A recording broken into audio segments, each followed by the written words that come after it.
right, let's unwind ourselves, shall we?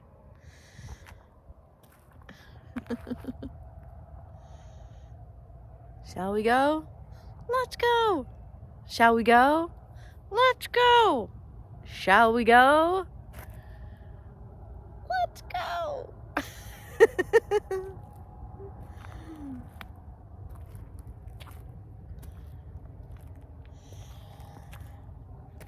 Got my pajamas on still. My hair's all a mess. So what to do about it? Grieving, feeling fully, processing it, letting yourself be changed by it,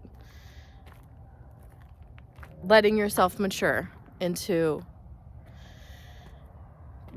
a real prime example of a human being. How do I know what that looks like? I know what that looks like because I've studied artists my whole life. And they've shown me what it looks like to be different, to feel different, to think different than everything and everyone around you, and to do it anyway. And that the freedom that comes with that is its own reward, because you might not experience the appreciation in your lifetime that you deserve, that your hard work deserves. And that's okay. Do it, before enlightenment, chop wood, carry water. After enlightenment, chop wood, carry water. We're still just here chopping wood, carrying water, whether, we do the spiritual work or not. But you might as well. I call it spiritual maturity. But it's also a willingness to hold complexity without being ripped apart. Because the world is paradox. It works like that. Instead of resisting the world of duality that it is, working with it has worked much better for me. And understanding, it is that infinity loop. It has a rhythm and a dip and a bobble and a rise. It's the thing. It's what we're doing. It's the rhythm. So it's all going to be okay. We're part of a longer story. We're part of history. We're part of a tradition. And even if we don't speak to our family right now, probably will later, maybe in the afterlife too. But even if we're not speaking to our family, you can love them and represent what it means. Take the values the best of what you got out of it, and carry that forward. I feel that way about these spiritual traditions and yoga and everything. I'm like, okay, well, I guess, now it's like really, it's on me to embody it differently. I don't have any idea how to do it differently. I mean, I still live in this world too. It takes a lot of quietness to hear guidance coming and to pick up on it. It's very subtle. Spirit guides are it's subtle. It's a light touch, until you have to get bonked on the head. But don't get bonked. Don't get bonked. Be ahead of it. That's maturity. Not being so done with it. You'd be like, come on. You know this. You heard this 1,000 times. Like, snap out of it. Do something about it. That's why we aren't given more than we can handle, too. It's revealed incrementally in layers. That's why there were initiations and mystery schools, because this stuff can crack people open. And if they're exposed too early or in the wrong stage of their emotional and spiritual development, it goes to their head. It's ego. They really can feed their ego, and that goes awry for everyone. The person, their family, the community. That's what I'm saying, that the seed of our work and where we put our love and our time has to be pure. There has to be, don't kid yourself about it. And there will come a point where you have to jump tracks. I used to say that all the time, that I was like, yeah, I have my art life and then I have my other life. Like I was living this double life, and eventually it's like you have one foot on two trains and they're speeding, you know? And you're like, okay, I'm holding it down. I got the job. I'm paying the bills. I'm doing the thing. And I'm also like fitting in a little bit of art, and I'm doing this, and I'm kind of like making it work and squeezing it in. And I'm like, you know, my health isn't great, but I'm still doing it. I'm going. And then eventually those trains start diverging. Most people choose to jump on the money train. I'm telling you, that's a trap. It's a trap. And yeah, you might have to go through some discomfort to get to where you want to go, riding that other train. It might not be as comfy. It might be that you're camped out in a box car without any heat for a little bit. You know what? It still won't matter, because it's painful to try to build things over and over and over again with the wrong heart seeds. It fails. The relationships fail. The businesses fail. The project goes off the rails.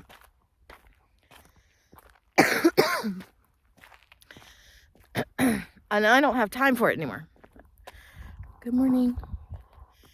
We're saying good morning to you again. Yes, we are. You're so pretty. You are so pretty. Look at both of us, sir.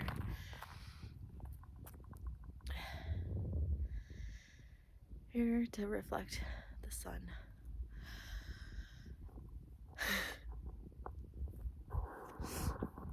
So we're talking about heart seeds. Talking about staying resilient, taking care of things that matter. I really like taking care of land wherever I am. I feel that it just puts the good energy into something useful. So even, you know, staying here, I started working on things. I saw things on the burn pile that could be salvaged, because I'm an artist and I see potential in everything. But also I'm like, well, we could build some cute little weird things with that. And then I met a snake. You know, you start moving stuff around and little critters live everywhere. And so I stopped what I was doing yesterday. The first day I started moving things around, and I'm sure he was disrupted. So the second day when I came out there, he was visible. He made himself visible to me so I could see him, letting me know that he was there, that this was his home. And I was like, oh, well, I thought it was rats. And that's a great rat trap. Having a snake there, that's a good idea. But you need to know where it is, and you know, you don't want to be accidentally squeezing it with tools and stuff. So I actually had to change the plans of what I thought I was going to get done yesterday. Thought I was going to keep moving stuff around and reorganizing, and I was like, this is not happening today. This is also the snake's territory. I'm going to pause. I'm going to slow down. It's not really my agenda. This is still outside. So I just started pulling stuff out of the burn pile and massaging it back to life. Watching these old dudes on YouTube talk about using used motor oil as a stain and sealer for outdoor wood. I was like, that's great. That's so brilliant. Doesn't smell, deters bugs. And it lasts like, I mean, out here it might have a half-life, but 20 years in normal places. So, but you know, the wood just goes so fast out here. And I love fixing up old things, and I love refinishing wood. It's so satisfying. You see the tree in the thing. It's so beautiful. And so I spent the day massaging used motor oil into old abandoned furniture that was destined for the burn pile, above on a table under which there was a coiled snake. The whole day we just spent time in each other's presence, and I had to laugh.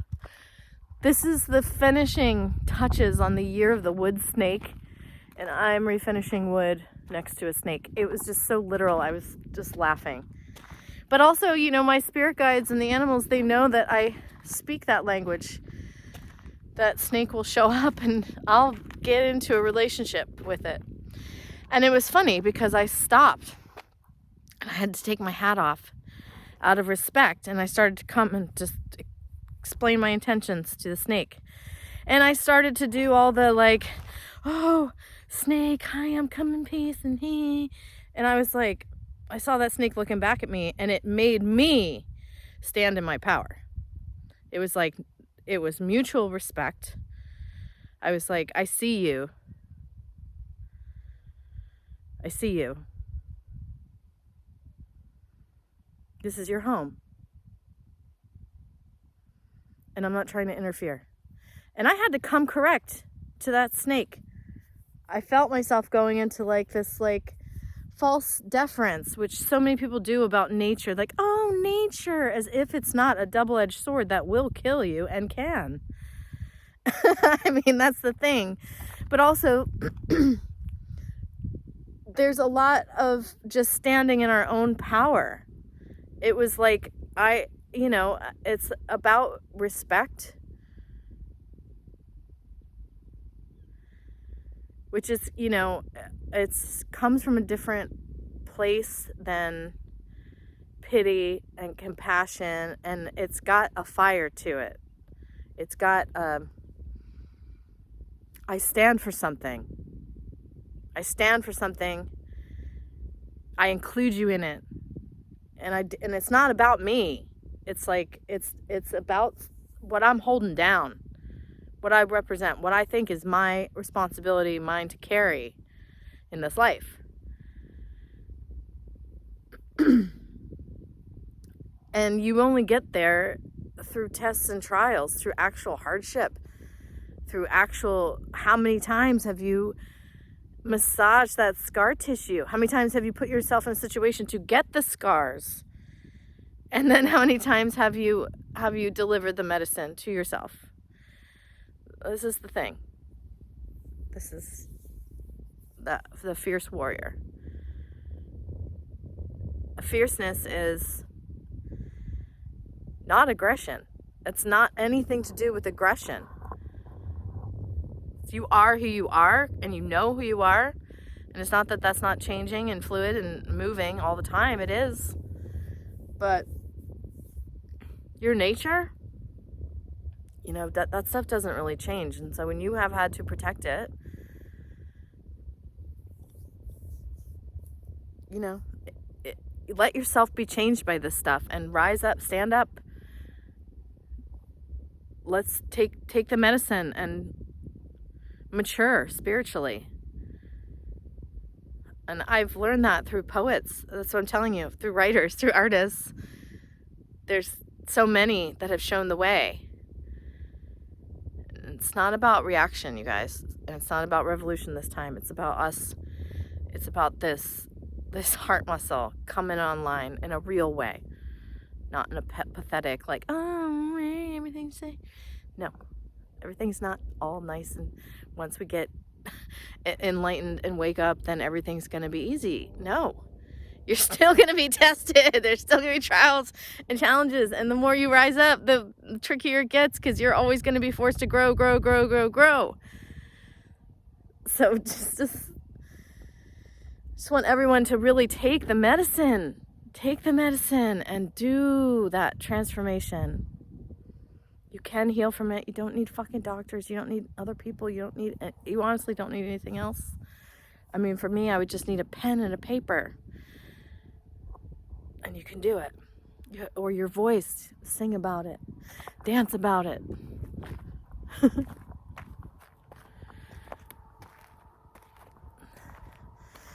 So, that's what's going on. Getting back. We spent all our time winding into the problem, identifying it, understanding how it showed up for me. And then we spent less time unwinding the problem, knowing what to do with it, that it's not a finished state or end goal. that we're looking for, but it's a peace and a way of being. And no matter what's thrown at us, as these echoes of the past control mechanisms, the seeds, the bad seeds, I do believe what they have grown is being cut down, but the echo of it will remain for a while. And so not to get trapped in the echo, and to really just not take in more than you can process.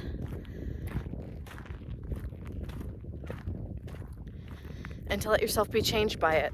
You don't need to like go out and have a demonstration or like whatever. Make it private. Do it for you. Between you and your angels, you and nature. I think giving to the land is also very good use of your time, even on rental property. I don't understand people's mentality about not giving to places just because they're renting. It's madness. We're all in this together, y'all. The earth is alive and conscious, and so is everything on it. So let's do our part to be together, to be responsive in a mature way. Thanks for being here. See my shadow waving to you?